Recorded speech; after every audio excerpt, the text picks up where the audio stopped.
Hi there, I'm Cecile, the plus size costumer. Welcome back to my channel. I have been a little busy. I've been trying to get a video finished for uploading, and it is taking for freaking ever. Oh my lord. Didn't help that I had like hours and hours of clips, and it's just like, and I'm trying to edit it down. At the moment, I've got it down to 1 hour and 3 minutes. I don't think you're going to want to sit around and watch me sew for 1 hour and 3 minutes. So yeah, I'm trying to chop it down. In the meantime, there was another couple of clips I had that went with that I figured, okay, these will make a good video just all on their own, because there's enough on here. So like I say, this goes with the next project that is going to be uploaded. I made a gift for a friend of mine. Her birthday was on December 27th. And I wanted to try and get it to her on her birthday. Well, here we are on January 20th. A month after I finished filming all those clips and finishing the project. Can we say procrastination? I knew you could. So in the meantime, I have these other 2 clips that show me making something to go with that project. And it's just a simple little needle book. Not too many people use a needle book these days, but it comes in handy, especially if you have nowhere to really keep your needles. If I'm going someplace, I take my sewing kit with me. I can put some needles in there. Could put pins in there too. So this is a simple little making of a nice little uncomplicated needle book. And here we go to the video. Before we get started, here's a rough pattern for the needlebook cover, roughly 6 by 4 inches. So this project is great for reducing your stash of cabbage. This is the cover. To make this part, I took a scrap of what was roughly double the size I wanted and cut it into 2 pieces, a little bit bigger than 4 by 6 inches. On one piece, I pressed a scrap of fusible interfacing. Then I trimmed the pieces down closer to the measurements I wanted, and then trimmed more with my scallop pinking shears, making sure that the edges were square. Then with the wrong sides together and using a simple running stitch, I hand sewed around the edges. For the inner leaves or pages of the book, I took another scrap, this time of muslin. After marking the appropriate dimensions of the cover on the muslin, I used a time-tested snip and tear method to get my 2 pieces.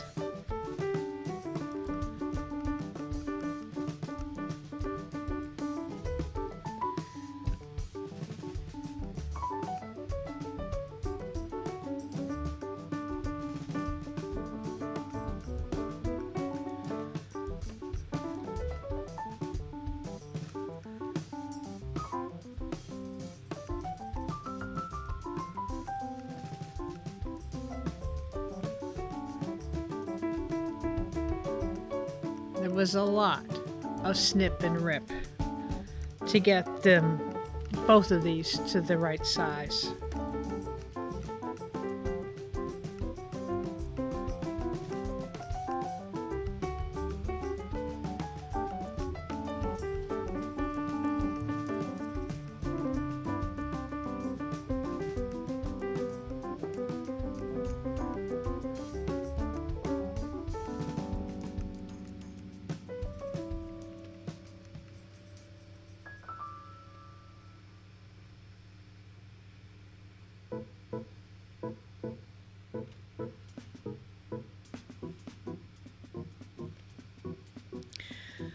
as I was ironing these pieces, I realized they were off grain. You can kind of see it along the one edge, the one cut edge. It's not quite together.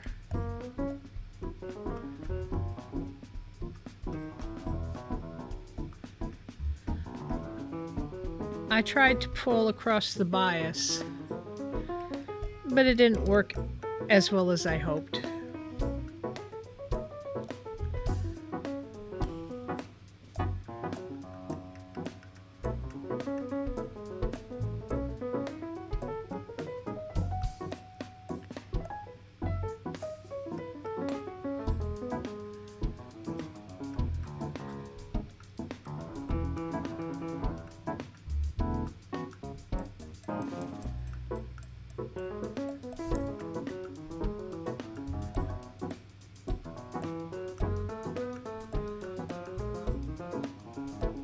So I got out my spray bottle of water and spritzed both pieces.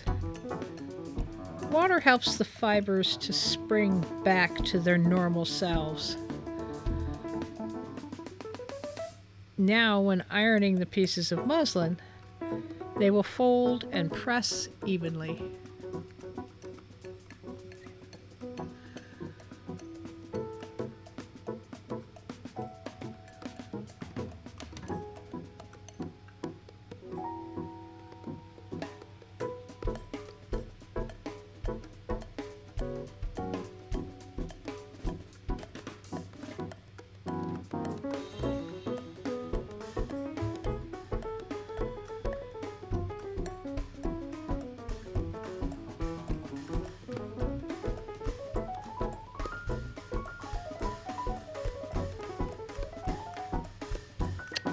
And there you have it. Now for the second piece. With this particular piece of muslin, that dark line going down the length, that was in the fabric. That's not a marking.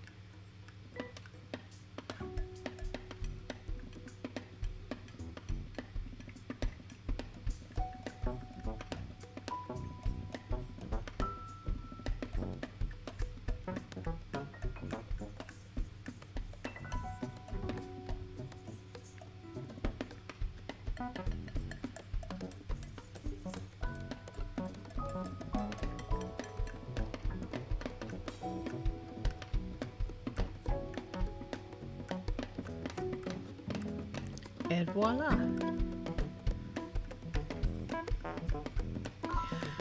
Next, I inserted one folded piece into the other and checked how well they fit inside the cover. They fit okay, but trimming would make them fit better. So I got out the scallop pinking shears again and trimmed.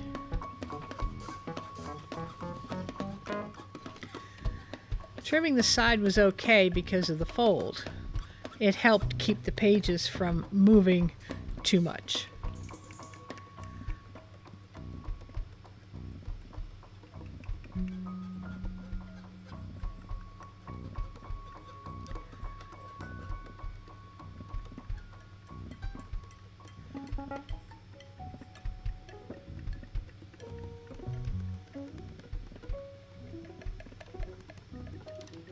But the opening edge was another story. So I had to break out the pins before I trimmed it because the edges would move too easily.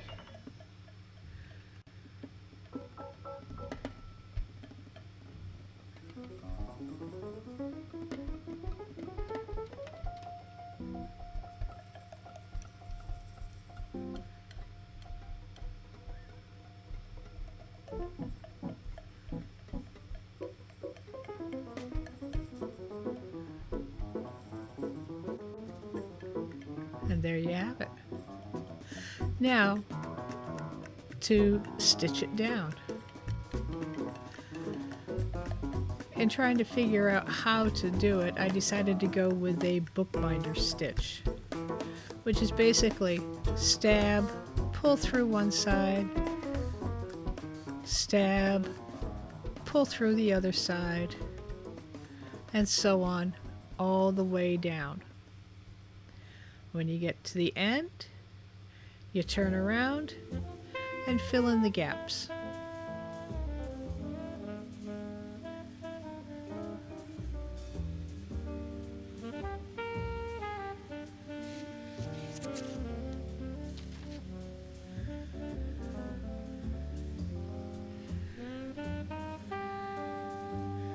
Make a little knot.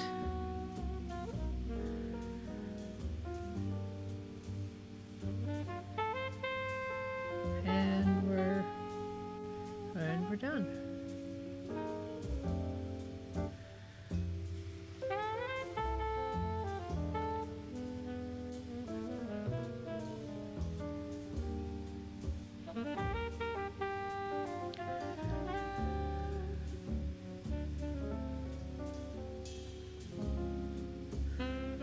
So, there you have it. There's the book. But I decided to make some additions to it after giving it a final press. So, here's one of the pieces I ripped off. And again, with my scalloped pinking shears, I love the edge on these. I just trimmed up one of the pieces I had ripped off, and taking an art pen, as soon as I remember how to put the cap on, post the cap on the back, I wrote needles on it, so it would have a label on it, so that when my girlfriend, who gets this, checking for size to make sure I'm not going too far with the lettering. Just need one more. Yeah, we're doing good. So that when my girlfriend who gets this, she will remember that this is a needle book. So now to set the ink with the iron. Whenever you do anything with ink on fabric, first of all, you want to make sure it doesn't bleed. The ink. Sharpie will bleed like crazy. Most magic markers will bleed like crazy. This particular pen was an art pen. And trimming it up so it doesn't look so huge, and then sew that down with a simple running stitch. Now, I was lucky when I made this because what I did, I ended up putting the piece of fabric with the interfacing is on the inside. So as I was stitching around this label, I actually was going in between the layers and able to not have it come through on the wrong side. Then I decided it needed a ribbon. And yeah, it works. Though the ribbon needs to be longer,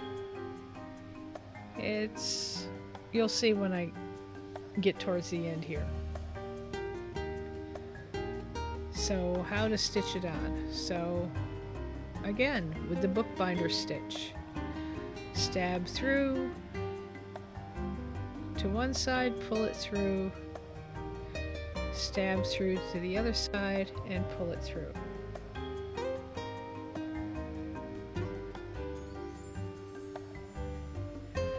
And you do this a couple of times across the ribbon to make sure you're catching it all and stuff.